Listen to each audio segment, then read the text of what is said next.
4 वर्षापूर्वी माझ्या चहाच्या दुकानावरती एक रिक्षावाले रोज चहा प्यायला यायचे आणि त्यांचा ग्रुप असायचा. ते सकाळी यायचे, संध्याकाळी यायचे, रात्री यायचे.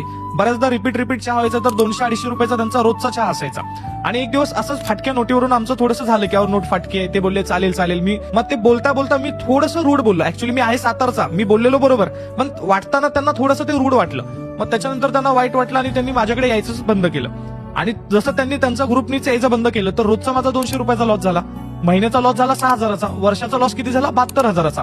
माझ्या एका वाक्यामुळे माझा 72,000चा लॉस झाला असता, बरोबर. पण हेच ते परत 2-3 दिवसांनी माझ्याकडे आले आणि ते समोरनं म्हटले की मी तुमच्याकडे कधीच आलो नसतो, पण तुमच्या चहामुळे मला यावं लागतं, चहाची सवय लागली म्हणून मी तुमच्याकडे यायला लागतोय. आता ते माझ्या चहामुळे माझा धंदा तो वाचला. पण ही गोष्ट जर मी सुधारवली नाही, हा जर चेंज मी माझ्यामध्ये केला नाही, मी कुठे वाईट नव्हतो, पण जिथे मला दिसतंय की बाबा छोट्या गोष्टीवरनं जर कस्टमर सोबत आपला इगो क्लॅश होतोय ना, तर अशा ठिकाणी आपण आपला इगो मारला पाहिजे, अशा ठिकाणी आपण माघार घेतली पाहिजे. जर तुम्ही कस्टमरचा इगो जर जिंकून देत नसेल, कस्टमरच्या वरती जर तुम्ही तुमचा इगो ठेवत असेल, तर तुम्ही धंद्यामध्ये पुढे जाऊ शकत नाही.